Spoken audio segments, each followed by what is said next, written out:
Livro Se Me Deixam Falar, Parte 2, Capítulo 13, Massacre de Setembro. Depois que os dirigentes tinham sido deportados para a Argentina, os operários, especialmente os trotskistas, se organizaram em uma espécie de sindicato clandestino. O secretário-geral estava Isaac Camacho. Ele dirigia os movimentos sindicais no interior da mina. O governo procurava, pois havia descoberto que ele dirigia um sindicato clandestino. Um dia, era 18 de setembro de 1965, Camacho saiu para se reunir com o pessoal na porta do sindicato, e ali o prenderam.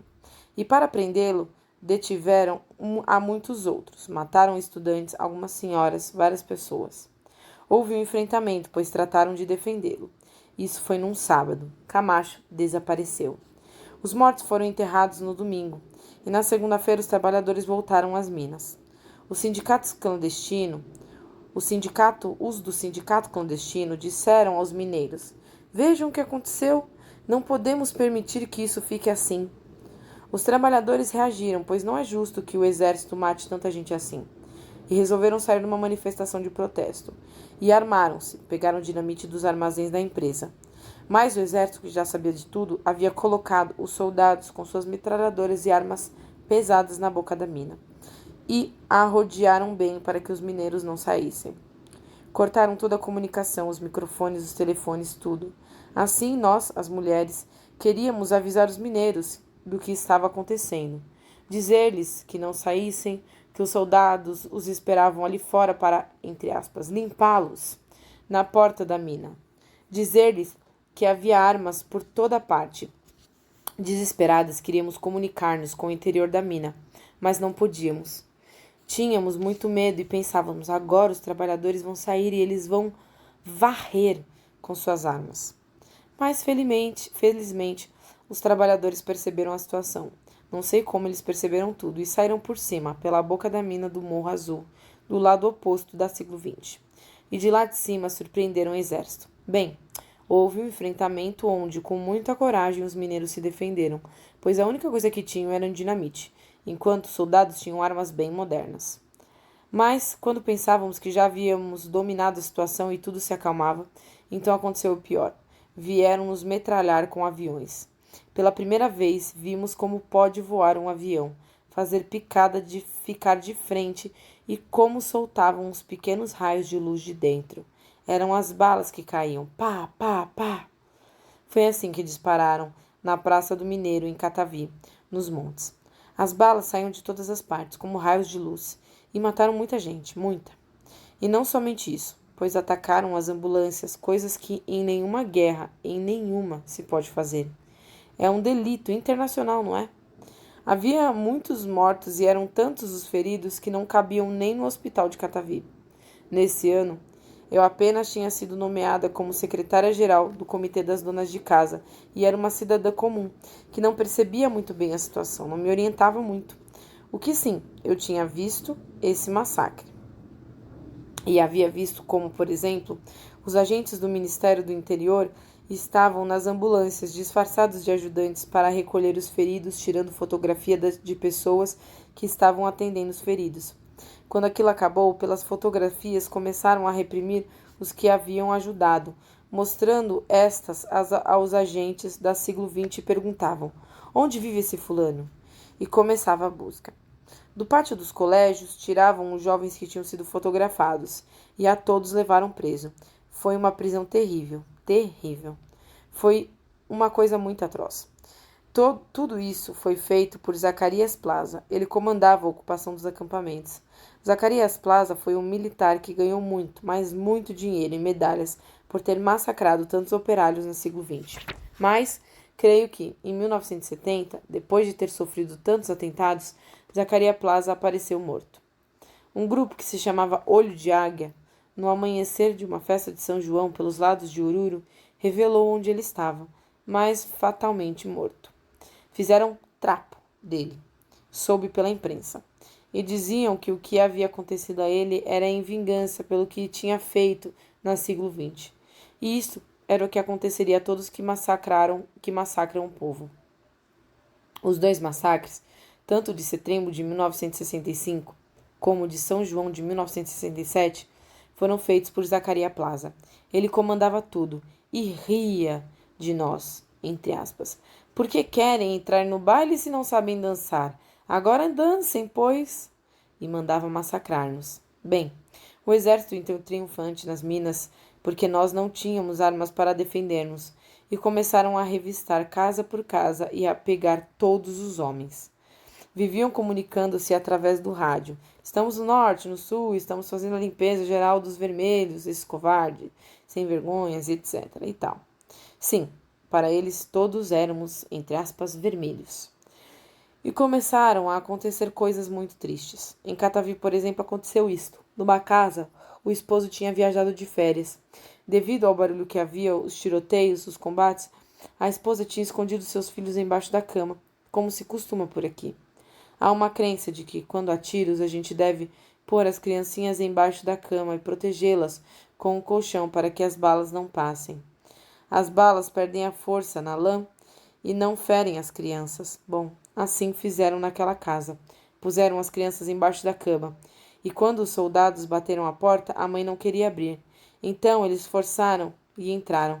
As crianças estavam chorando e os soldados disseram: Tem alguém debaixo da cama? Saia, que vou contar até 3.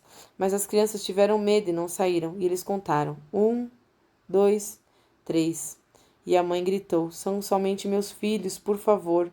Quando ela se ajoelhava para pedir clemência, pois já havia dado ordem de disparo, o soldado pensou que ela queria tirar-lhe a arma e pum, pum, tirou o revólver e a matou. E os outros também dispararam. Quando o esposo chegou, não tinha mais filhos, não tinha esposa, e a menina maior estava com as pernas amputadas. Morreram todos. Em outra casa, a mesma coisa. Estava cercada e bateram a porta. A mulher que estava indo abrir e pá, pá, pá, atiraram. Morreu ali mesmo.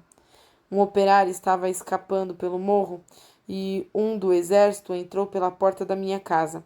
Fez posição e começou a disparar. Quase o acerta. Então o operário fez de conta de que o havia acertado e se jogou, e nós pudemos vê-lo rodando morro abaixo.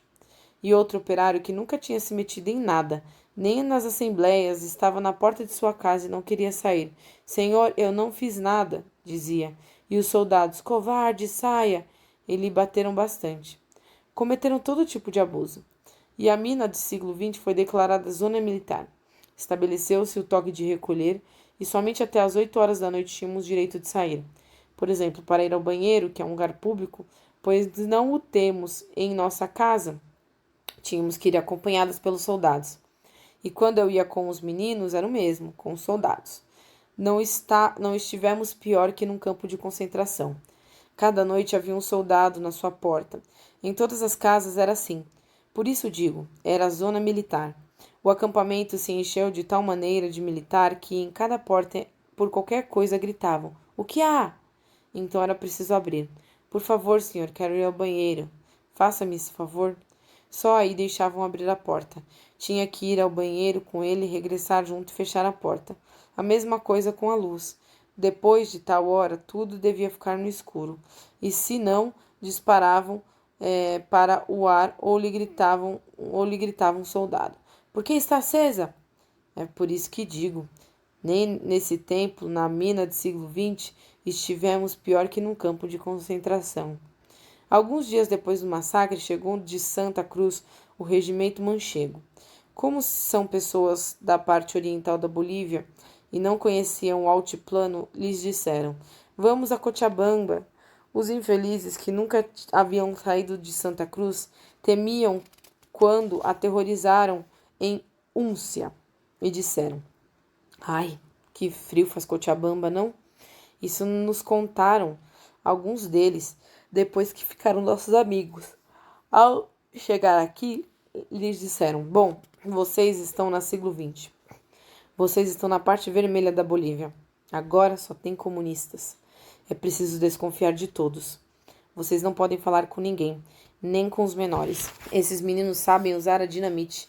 E se vocês deixam, vocês é que voarão. E de tal maneira que nem com colherzinhas nós poderemos recolher os pedacinhos. Os atemorizavam assim, e nessa mesma manhã os trouxeram para fazer a operação limpeza. Entravam em todas as casas do acampamento, revistavam tudo, quebravam tudo, inclusive as tábuas do chão, as levantavam e revistavam tudo. Armas? Tem? Tem dinamite? Propaganda comunista? Propaganda política? O que não fizeram e o que não perguntaram estavam na limpeza. E nós não podíamos levar nada, nem um pacote sem que o revistassem, pois, segundo ele, estávamos carregando armas. Nessa manhã eu vinha do armazém e um soldado me deteve. Vamos ver, senhora, vamos ver. Alto! Que está levando aí? E revistou tudo. Depois de ver que era tudo para a comida, está bem, pode ir. Assim era com todos. Um dia, no almoço, os maiorais do exército foram comer e deixaram os soldados rasos em pé em nossas portas, onde havia chegado para a operação limpeza. E como não haviam nem tomado café da manhã, os rapazes estavam famintos. Então, veja como é o povo. No momento, está sendo morto. Lhes metem bala à torta e à direito. O sangue está correndo ao seu redor, por todas as partes. Passa o tiroteio e as mulheres saem com pãezinhos e os dão aos soldadinhos. Que raiva e que rancor isso me dava. E eu lhes dizia, mas como? Como? Só falta vocês dizerem obrigado por terem vindo matar-nos como os cachorros. E elas me respondiam, mas senhora, se eles são nossos filhos, são nossos próprios filhos, são os de cima os que o mandam, senhora. Estes não têm culpa. E depois de amanhã, talvez acontecerá o mesmo ao meu filho, quando estiver servindo. O mandarão matar o povo. Por que não lhe dar um pedaço de pão? Todas pensavam assim. Então eu os compreendi. Que coração tem meu povo? Assim é. E por que essa fúria para matá-los? Que gente terrível, que gente tão má. Como é possível que façam isso ao meu povo? Uma senhora reconheceu um dos soldados que era seu sobrinho. Foi abraçá-lo e oferecer-lhe comida, mas o rapaz não queria. E disse à sua tia que lhe haviam dito que no século XX o povo ia envenená-lo. E estava temeroso. Assim estavam os outros também. Haviam metido-lhes um medo para que eles não se aproximassem de nós. Mas, pouco a pouco, eles começaram a aceitar o que oferecíamos. E todos lhes davam alguma coisa para comer. Quando voltaram para os seus quartéis, os manchegos perguntaram aos Rangers como vocês tiveram a coragem de matar um povo tão bom? Eles dividiram suas comidas conosco. Todos nos trataram bem. Será que vocês são selvagens? Vocês não podiam ver o que estava acontecendo? Essas conversas chegaram aos ouvidos dos chefes do exército da ocupação. Então, como castigo, levaram os manchegos até o cume do morro. E eles estavam com roupa que usam na parte oriental da Bolívia, onde faz muito calor, e não estavam acostumados ao clima do frio, altiplano, e vários deles morreram ali de frio. E os que sobreviveram os levaram. O que aconteceu depois? Não sei. Na minha casa, 3 manchegos tinham se tornado amigos nossos, e durante os dias que aqui tiveram, às vezes batiam à nossa porta. Senhora, pode oferecer-nos um almoço? Hoje estamos de folga e não temos para onde ir, e blá, blá, blá. Começávamos a falar sobre a situação. Chegamos até a trocar com suas coisas com suas famílias. Os soldados nos davam castanha que seus pais lhe mandavam e nós mandávamos para eles coisas que tínhamos, como por exemplo, coisas em conserva, massas. Todas as pessoas sabiam diferenciar os manchegos dos Rangers. Todos tinham ódio dos boinas verdes, dos Rangers, gente treinada para lutar contra as guerrilhas, com um treinamento especializado, bem fascista, e que eram os autores do massacre. Por outro lado, os manchegos não tinham esse preparo, eram soldados simples. O que será que aconteceu quando os levaram? Algum tempo depois, veio uma comissão composta de universitários, de imprensa e da igreja para saber o que havia acontecido em setembro, pois, como sempre, o governo se fazia de vítima e nos fazia parecer como os culpados de tudo que havia acontecido. Chegou então esta comissão, mas a repressão era tanta que ninguém queria falar, ninguém tinha coragem, ninguém. Lembro-me muito bem que nos chamaram pelo rádio para fazer denúncias. mas nenhum trabalhador se atrevia a falar. Todos ficaram calados. Todos. Eu estava com meu companheiro e ele me disse para que eu também não falasse. Eles pediram, meus companheiros da imprensa, me despedirão também, e nós temos família. Naquela época, minhas irmãs ainda estavam comigo. Você tem que pensar nisso, não fale. Eu escutava os da comissão e me desesperava ver que as pessoas não podiam falar, não podiam dizer nada, apesar de que estavam se afogando na dor e na angústia. Mas não se podia falar porque havia o temor em todos, não é? Aquilo me deixava triste, me angustiava. Falem, falem, dizia eu. Virei-me de lado e vi uma senhora com seus filhinhos chorando porque haviam matado seu esposo. Então eu lhe disse: Senhora, não chore. Levante-se e diga que mataram seu esposo. Ela me olhou e me disse: Mas, senhora, você é a nossa presidenta.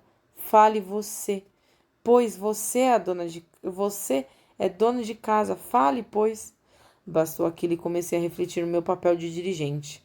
É isso, eu sou dirigente. Eu também sou parte disso. E estou exigindo que outras falem e eu não falo nada. As outras pessoas que haviam escutado a senhora também disseram: Fale, fale. Então me levantei e comecei a falar. E denunciei tudo o que havia acontecido. Expliquei o problema que tínhamos, que queríamos que devolvessem nossos salários e que era isso o que tinha pedido. Mas que a repressão tinha sido fatalmente bruta, e falei de todas as coisas que havia visto, inclusive como vi as ambulâncias serem atacadas, e lhes disse que eles deveriam fazer o mundo inteiro conhecer essa situação. Quando terminei de falar, me sentei. Bom, meu companheiro já não estava ao meu lado. Muitos trabalhadores estavam ao meu redor. Alguns que tinham visto outras coisas se aproximavam e diziam: aconteceu isso também. E eu repetia o que ele havia me dito. E ao final todos os que estavam perto de mim me abraçavam e me beijavam e diziam: que bom que você não foi embora, que não nos abandonou. Agora sim, disse-me um deles, compreendo que seja necessário que a mulher participe em tudo. Eu me senti muito feliz naquele momento, vendo a solidariedade que me mostravam os companheiros, porque eu havia falado por eles para a imprensa, para a rádio, para as comissões que tinham vindo de La Paz, de Cochabamba, de Oruro e do exterior. E desta vez, apesar de tudo o que falei, não me aconteceu nada, e nem a meu marido. De todos os lugares houve solidariedade e mandaram ajuda para as viúvas. E de maneira irônica, o mesmo exército trouxe víveres e os distribuiu. Realmente, são coisas que doem. Mas assim foi. Depois de massacrar, distribuiu víveres. E o pior é que a gente vive de uma maneira tão miserável que muitos, sobretudo a população civil, fizeram filas, brigaram para receber aqueles víveres. Era até humilhante e doloroso ver aquilo. Eu sempre me lembro. Mataram tantos e agora vinham fazer-nos calar com um pedaço de pão, uma lata de sardinha. Não era justo. Também teria sido bonito recusar tudo aquilo, e ainda que tivéssemos de morrer de fome, não receber nada. Mas, infelizmente, não foi assim. Era muito doloroso ver aquelas filas de gente apertando-se, brigando para conseguir um pouco de arroz, uma latinha de leite. Em 1970, houve um congresso de trabalhadores mineiros da século XX.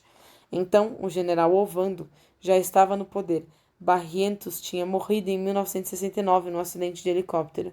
Naquele congresso, entre outras coisas, tínhamos colocado a necessidade de uma pensão para as viúvas, que todos os órfãos do massacre tivessem uma bolsa de estudos. Mas não se fez nada. Também mencionamos a riqueza que o general Barrientos havia deixado, milhões e milhões de dólares. Isso, eu disse aos mineiros, deveria ser expropriado para que aquele dinheiro fosse repartido entre as pessoas que tivessem sido afetadas pelo massacre e por toda a repressão de Barrientos, não é? Mas isso também não se conseguiu.